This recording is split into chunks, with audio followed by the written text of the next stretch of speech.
Welcome to Imagine Otherwise, the podcast about the people and projects bridging art, activism, and academia to build better worlds.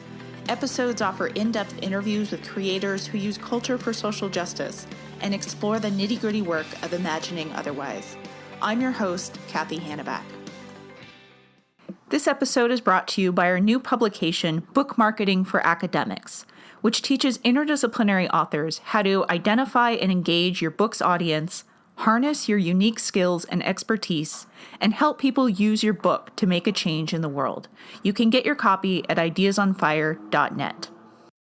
This is episode 31, and my guest today is Felami Burgess. Felami is a media producer, filmmaker, writer, and educator based in New York City.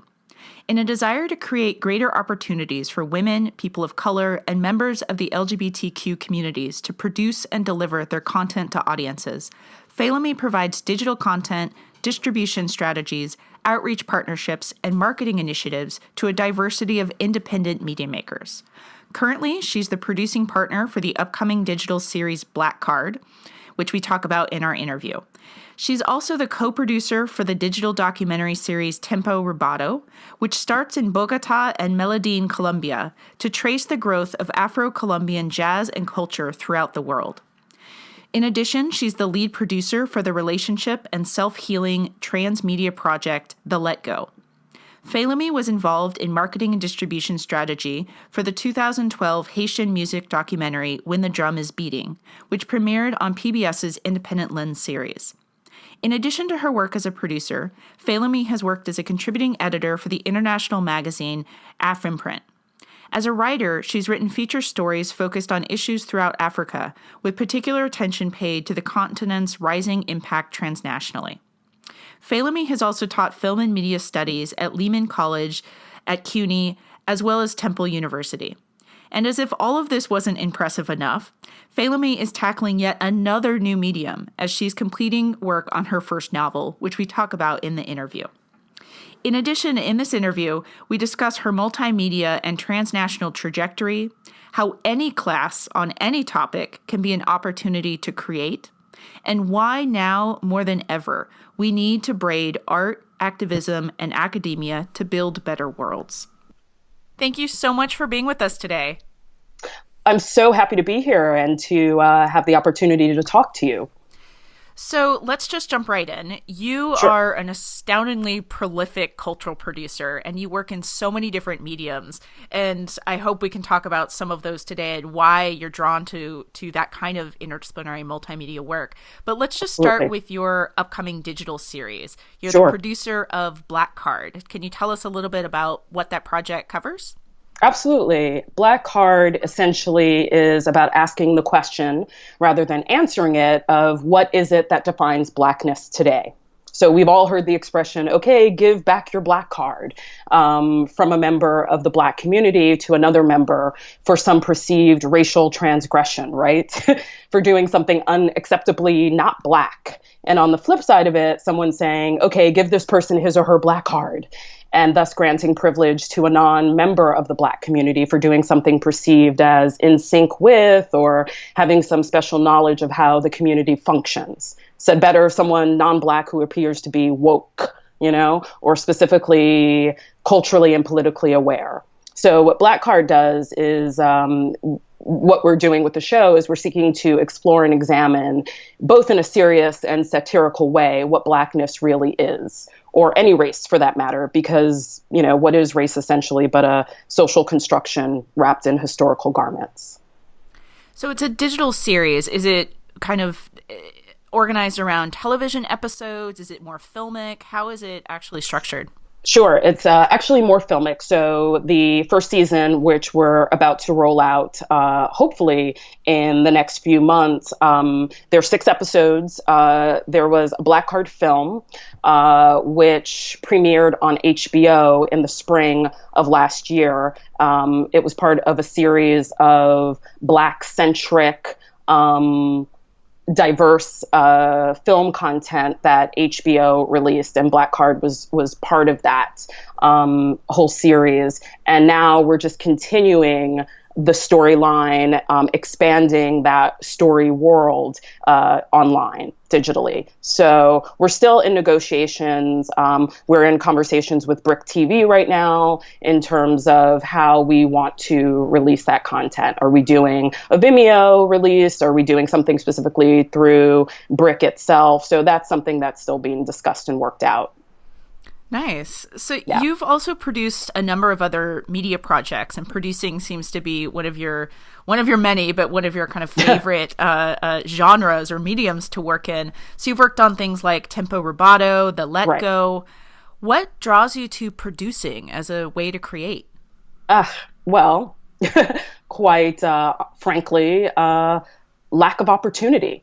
I got my start as an actor. I went to NYU and got my BFA in theater from the Tisch School of the Arts back in the 90s, and came out into this big bad world, and there was very little opportunity for me as an African-American woman to get work if I didn't embody a particular look and that was deemed acceptable by the mainstream. So I struggled a lot. I did a lot of voiceover work. I did a lot of commercial work and theater work in New York, and then spent about 10 years doing that. And then I moved to Los Angeles at the end of 2007.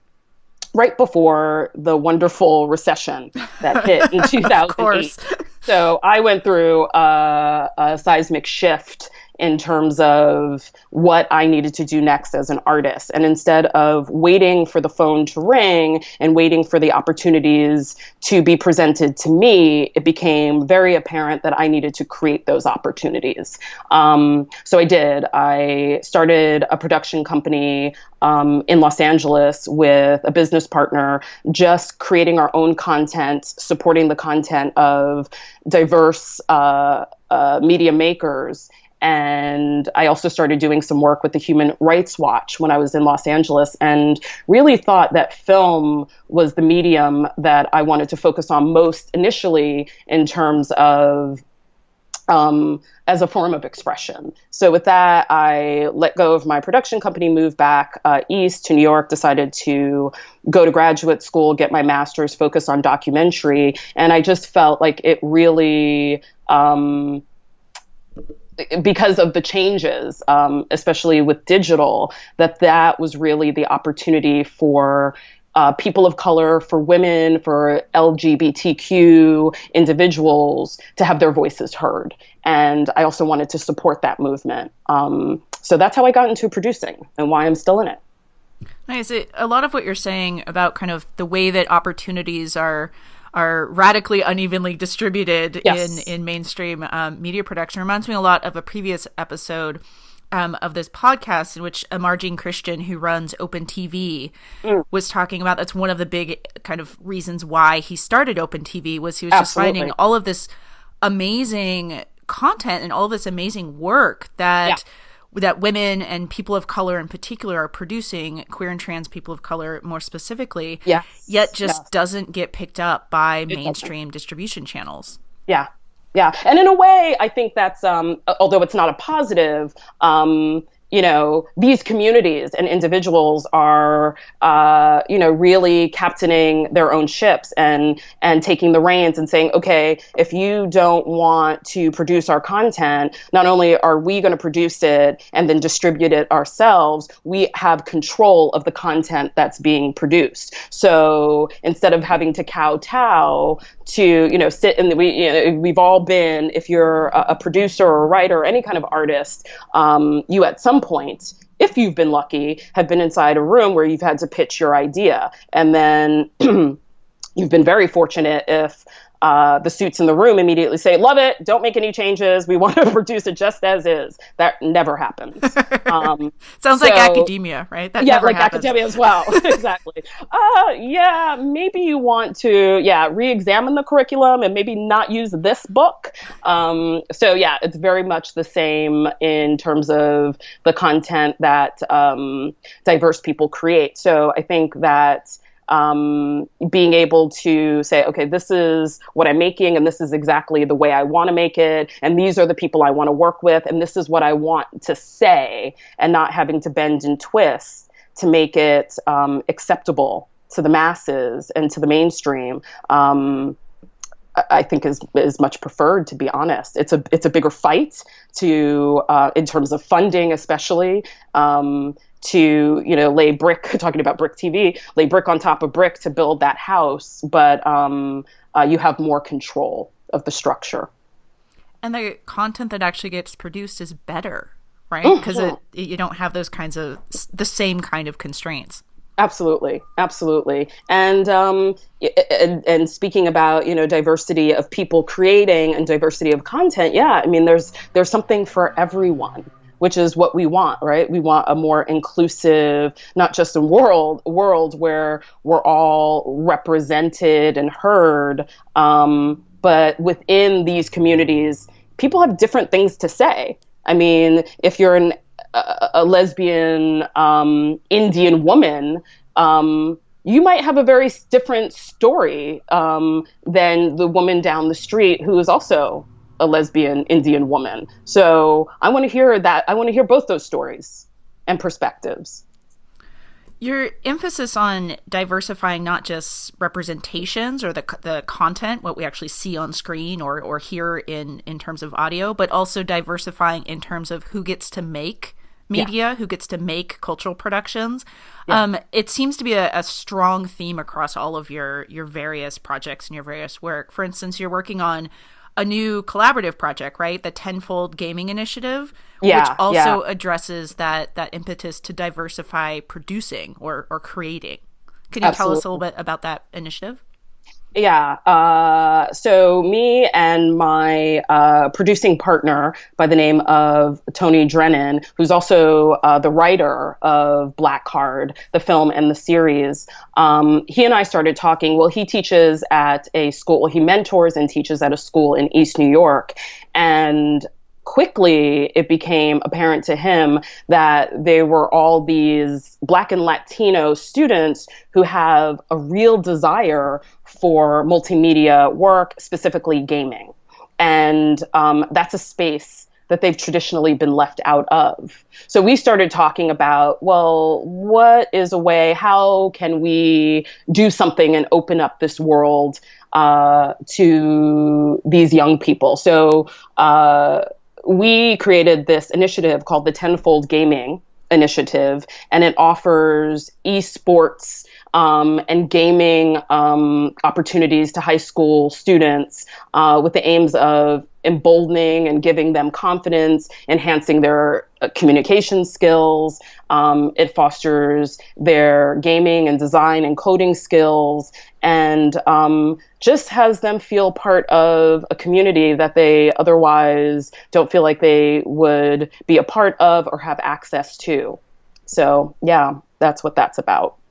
Is this your first foray into the gaming world or into video games? It is. Another project I've worked on is the Let Go. I mean, a big interest of mine is transmedia work, but in terms of gaming specifically, yeah, this is my first foray. How fun. Yeah. It's been exciting.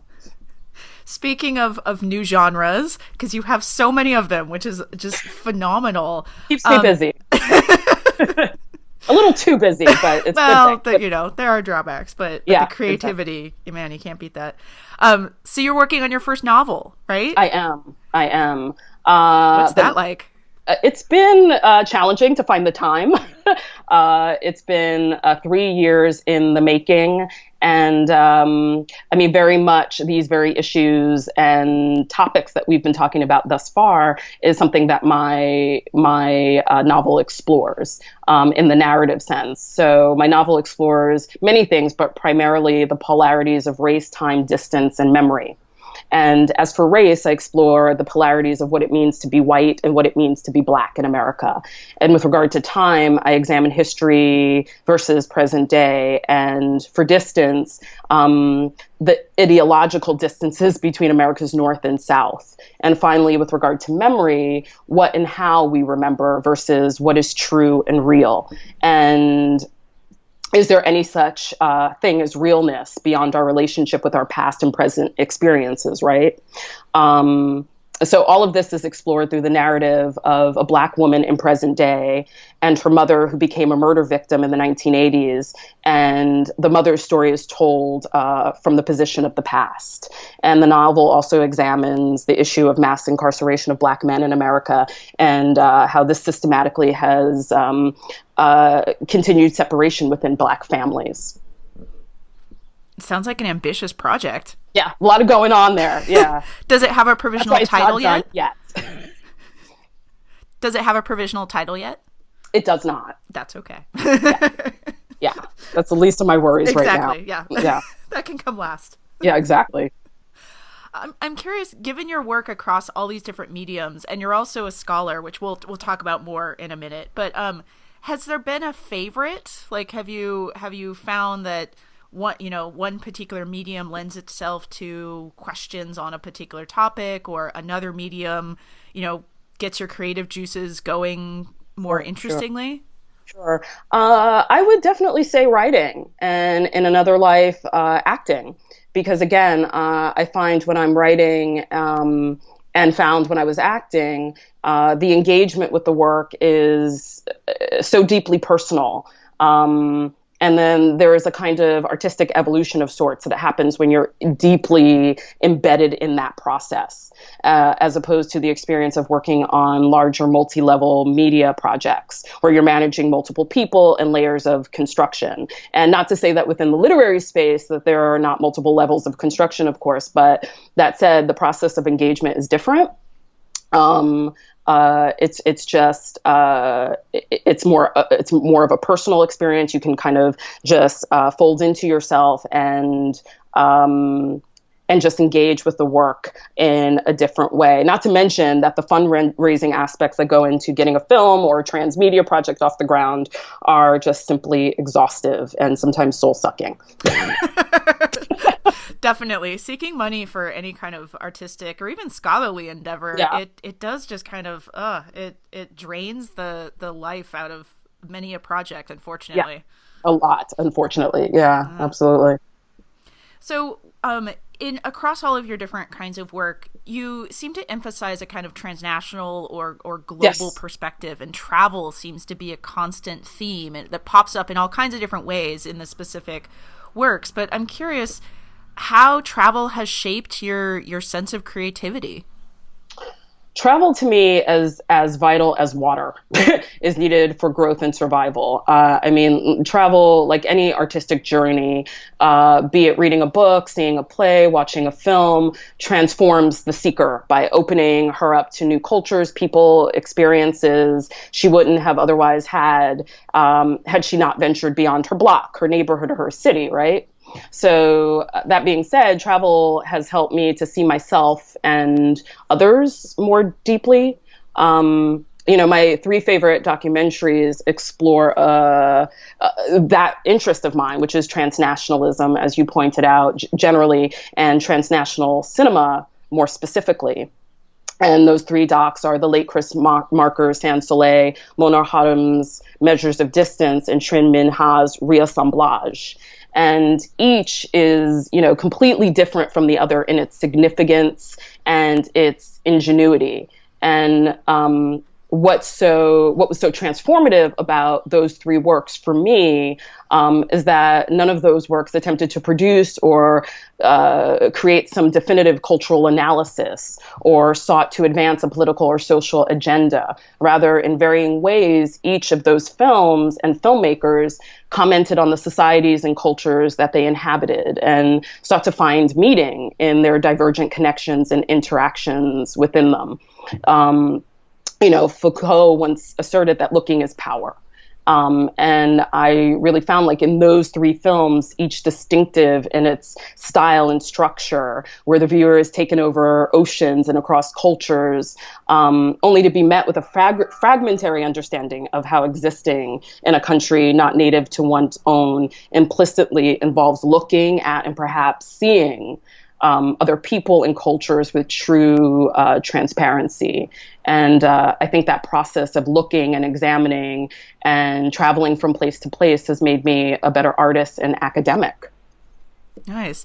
So since you brought it up at the tail end of what you were saying, I'd love to dovetail into talking about your work in academia, because you have such vibrant work happening outside of it.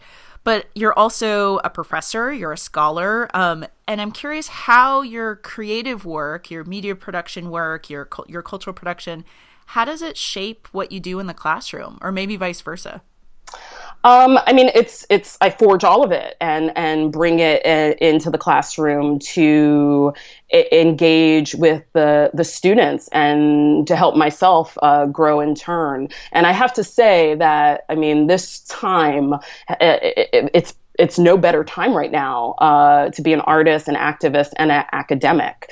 And I'm especially eager to have this conversation during the week of America's 45th presidential inauguration, a time when our country is about to make a seismic shift backwards, politically and socially. And that's a fact that has many traditionally marginalized groups, LGBTQ citizens, immigrants, women, and people of color concerned about the protection of our rights. It's a time when our country clearly has yet again become very divided over huge social, legal, and economic changes, shifts in power structure, and our growing diversity. So it's really a time where specifically artists, activists, educators are really galvanized and geared up for action. And that's something I like to bring into the classroom, that kind of sense of urgency and energy, which all will be evidenced, by the way, during the Women's March on Washington this Saturday. And even though, the advancements of the Obama administration are already in the process of being rolled back, the months and years ahead will offer us great opportunities to reassert our power and relevance in society. And there's no better way to reach people and activate our humanity and connectedness to one another, but through art and academia, I think. So that's what I like to bring into the classroom, motivate the students with the fact that they need to get out there, create, have their voices heard. And I really don't see a better time to create spaces for dialogue and the examination, not only of the history and the structures that continue to keep disenfranchised groups marginalized, but also to explore issues of representation in our various media spaces and to push for the future and perseverance of our representation, and exploring diversity and representation across many spaces, but of course we work in media, is something that I really love teaching.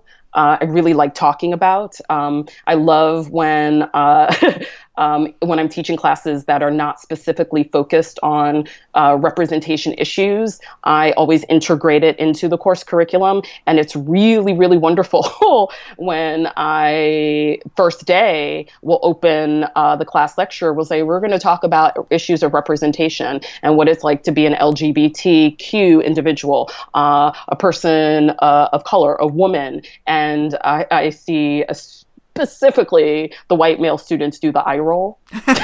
Oh, yes. Very familiar. Yeah. I'm like, oh, you're the one I'm coming for. You're the one who, really, really needs to hear this. And what a great and profound opportunity that your butt is in seat and forced to be. And I can stand in front of you and you must listen, unless they drop the class. But that hasn't happened. It sounds like in many ways you're modeling for your students as well as for your colleagues what it means to combine art, activism, and academia, and why it matters, why that's important, why people should do that, why that should be in the water, so to speak. Yeah. Do you see that students kind of through the course of a semester, or maybe over the course of the time that you mentor them, do they come into their own in that nexus or figure out where they want to be within that triad? Oh, absolutely. Uh, I just finished a year commitment teaching at Lehman College, which is part of the CUNY system, the city-wide University of New York. And Lehman College, specifically within the CUNY system, is the college that's it's in the Bronx. And the student body is largely Black and Latino. And it's interesting because the story that I just told you about, that first day opening lecture and having oftentimes having the white male students do the eye roll, head back, like, oh, here we go. It was just the opposite. To be in an academic space where there were predominantly Black and brown faces, and they're hungry to have these conversations. They're hungry to talk about why they're not represented, or if they're represented, they're misrepresented. And it's really important that they learn their history, they learn in terms of media and across the board, of course. But I say to them, it's not enough for you to just know, you have to create. And I actually challenge them halfway into the semester, especially if it's not a production-based course. I still want you to create. If you're not going to do it in this class, I want you to come out here and I want you to create something. That's the way you have your voice heard. And it's such a great time to do it because there are so many outlets and opportunities. There is no excuse. And there's this wonderful, wonderful opening address that Ava DuVernay gave. I think it was it was after she was the first Black woman to win Best Director at Sundance. I guess that was in 2012. And she gave an opening address at Film Independent the following year. And she really said, that whole time of waiting for someone to do something for you, looking at the heavens and asking, when is my opportunity going to come? Waiting for someone to give you the keys to the kingdom. If you constantly waiting, you're going to be waiting a really long time. So it is incumbent upon you, especially if you are someone who is disenfranchised or has been marginalized and left out of the mainstream conversation, the larger conversation, to have your voice heard by producing some work and, saying, I don't have money to buy a camera. Your camera's on your phone in your pocket right now. You can create. And that has really impacted specifically my Black and Latino students. And I always have them coming to me with treatments at the end, even if it's not a production class, treatments for something. I want to create a web series. I want to do something. I want to have my voice heard, and I know I can do it. And sometimes they talk themselves out of it. Well, what if people don't watch it? That's not what you have to concern yourself with right now, I say to them. So yeah, I'd like to think that I've had some impact. Nice. So this podcast is called Imagine Otherwise, and in many ways, the work you've been discussing is a fantastic example of that. But I'd love to dive into this topic more closely. What is that world that you're working towards? What is that otherwise that you're imagining, that you're creating when you get in front of a class, when you mentor students, when you create your digital series, when you produce the work that you do? What kind of world do you want? I'm sure it's been said to death on a podcast like yours, but a more inclusive one. A world where everyone's story is deemed as important as the person beside them. A world where everyone is included and recognized, and their stories are all in all of their vibrancy, painful rawness, can be told, devoid of sanitation or the desire to make others comfortable for the sake of profit. It's necessary to explore other people's journeys, and to take your own, again, back to creation, and to experience the discomfort, your own personal discomfort, and the discomfort of your fellow human being, as well as their joy. I think it's what makes us a more compassionate, humane, empathetic, empathic, and accepting world. The recognition that for all our trials and triumphs, we really are not that different. Well, thank you so much for being with us and talking about your fantastically diverse range of mediums and projects that you're working on, and for giving us a really fantastic example of what it means to imagine otherwise. Thank you, Cathy. Thanks for listening to another episode of Imagine Otherwise. Check out our website at ideasonfire.net to listen to full episodes, read show notes, and see links to the people, books, and projects discussed on the show. While you're there, be sure to sign up for our newsletter to find out when new episodes are released and to get tips to help you rock your interdisciplinary career.